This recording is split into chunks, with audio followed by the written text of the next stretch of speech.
The Fair Work Commission has announced a 5.75% increase to the minimum wage award, but employer groups warn the pay boost will damage small businesses. Yesterday, the government has also released a discussion paper on the responsible use of artificial intelligence. Well, here to discuss the news of the week is Peter McGauran from Bondi Partners and a former minister for the Howard government. Nice to see you. How are you? Excellent, Janie. All right, so a lot to get through. Let's start with the minimum wage. The decision has been labelled the best decision in history for lowest paid workers, but certainly many economists are predicting the chances for another interest rate rise even as early as next week. Yes, when the Reserve Bank meets on Tuesday, everybody expects them to increase interest rates from 3.85% to 4.1%. We're at a tipping point in this fight against inflation, Janie, because economists have long predicted it, where wages chase inflation and fuel inflation and force up interest rates, which has another adverse effect on small business. Apart from making the cost of labour prohibitive for a lot of small businesses in hospitality and agriculture and so on, it also forces up interest rates, which has an effect on small business and households anyway. This is very dangerous territory. And potential for job losses as well. I believe so. But politically, Labor Party makes no apology. After all, what has the union movement asked of this government that's looking after its core constituency that hasn't been granted? Abolition of the construction regulator, minimum wages, pattern bargaining. The Labor Party looks after its core constituency, and I think Liberal governments of the future should pay heed to that.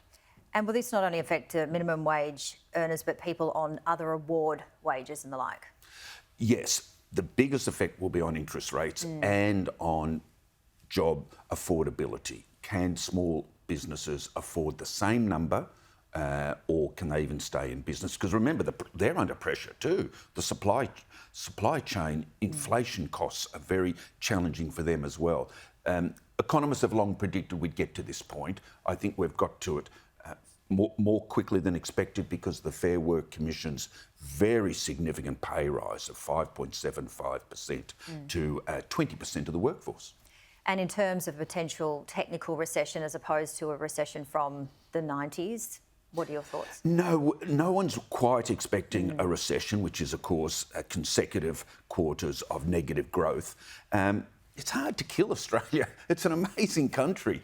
We're still spending. There are people earning high incomes, but inflation's beginning to erode most people's lifestyles or quality of life.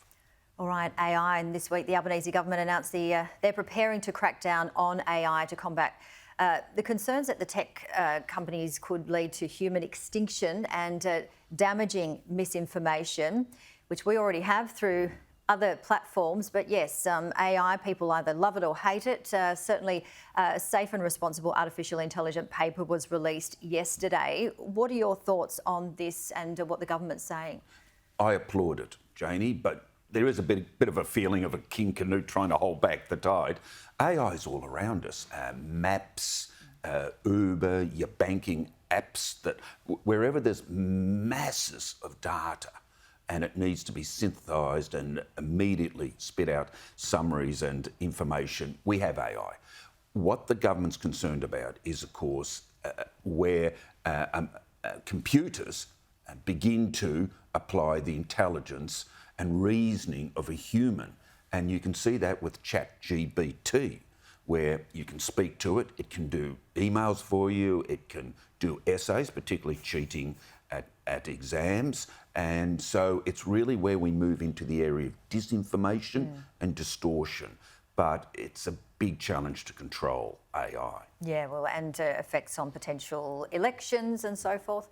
Yeah, correct. I can't say I'm shaking in my boots because we've had this with blockchain and cryptocurrency. They were the next big thing would take over our lives, and they were integrated into our commercial and cultural values and systems. So we have to look at it. We have to be careful. We can't be naive. But essentially what everyone's worried about is there will be hoaxes. Well, we've had hoaxes in the past and called them out. But look, let's look at it from every angle, because Musk himself said that this is a big threat.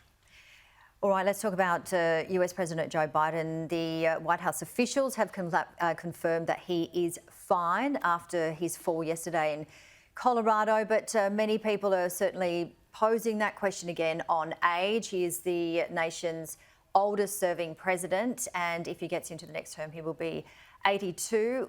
What do you make of this age debate? It's the big issue now, and Americans don't want their president to be so frail and so visibly vulnerable.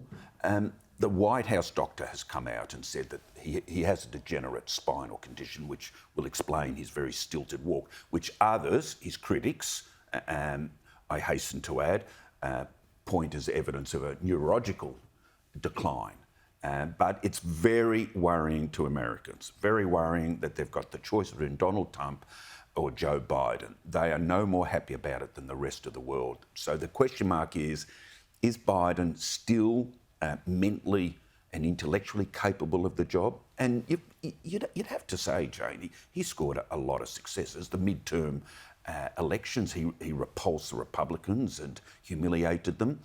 He's still doing great things internationally. Ukraine's a good example of that. There's no evidence yet that the American state is failing. The president might be being propped up, but America is still the great economic and military and strategic force.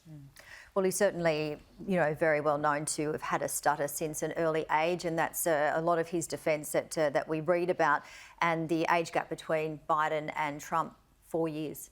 Yes, but Trump is a much more vigorous and energetic and vocal person. But look, Joe Biden, no one's ever said, if you look at his history, and remember, he's been in public life for more than 50 years, no one's ever said that he was a great intellect. He's always talked in hokey or folksy terms, and he's always only had ever a superficial grasp of an issue, but he's a survivor, and he's a better alternate to a lot of Americans than Donald Trump, regardless of their physical capabilities.